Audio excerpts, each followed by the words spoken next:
ఇటీవల ఇరాన్ పై అమెరికా ప్రయోగించిన బంకర్ బస్టర్లు బాంబుల పేరు ప్రపంచ వ్యాప్తంగా మార్మోగుతుంది. అసలు వీటి శక్తి సామర్థ్యాలేంటి? ఇంతకు మించి బలమైన బాంబులు లేవా? ఇప్పుడు ఈ అస్త్రాల శక్తి సర్వత్రా చర్చనీయాంశంగా మారింది. అయితే వీటికి మించి అమేయ శక్తి కలిగిన ఆయుధాన్ని భారత్ తయారు చేస్తోంది. చైనా, పాకిస్తాన్ లో దాగున్న ఆయుధాగారాలను ధ్వంసం చేసేలా సిద్ధం చేస్తున్నారు. ఇక America BGU 50/A massive ordnance పెనిట్రేటర్లను ప్రయోగించిన బంకర్ బస్టర్ బాంబులు నేల లోపల 60 మీటర్ల వరకు చొచ్చుకెళ్లి పెను విస్ఫోటనాన్ని కలిగిస్తాయి. అయితే భవిష్యత్తు యుద్ధాల కోసం ఇలాంటి బాంబులతో సిద్ధం కావాలని భారత్ నిర్ణయించింది. ఈ క్రమంలో శక్తివంతమైన అస్త్రం తయారీకి రక్షణ పరిశోధన అభివృద్ధి సంస్థ కసరత్తును ప్రారంభించినట్లుగా తెలుస్తోంది. బంకర్ బస్టర్ బాంబులకు భిన్నంగా భారత క్షిపణి ద్వారా ప్రయోగించేలా భారత్ డిజైన్ చేస్తోంది.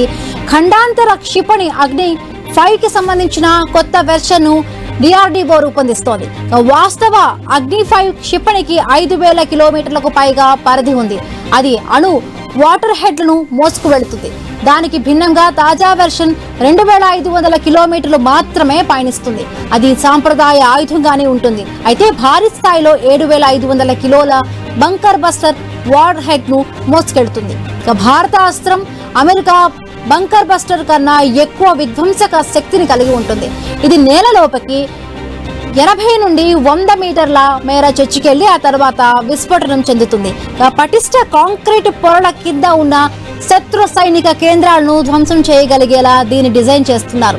ఈ వార్ హెడ్ 8 టన్నుల బరువుంటుంది. ఫలితంగా ప్రపంచ వ్యాప్తంగా ఉన్న శక్తివంతమైన సాంప్రదాయ వార్ హెడ్లలో ఒకటిగా ఇది నిలిచిపోనుంది. అగ్ని 5 కు సంబంధించిన 2 వేరియంట్లు రూపొందించినట్లు తెలుస్తోంది. ఇందులో ఒకటి ఎయిర్ బర్చ్ వాటర్ హెడ్ కలిగి ఉంటుంది.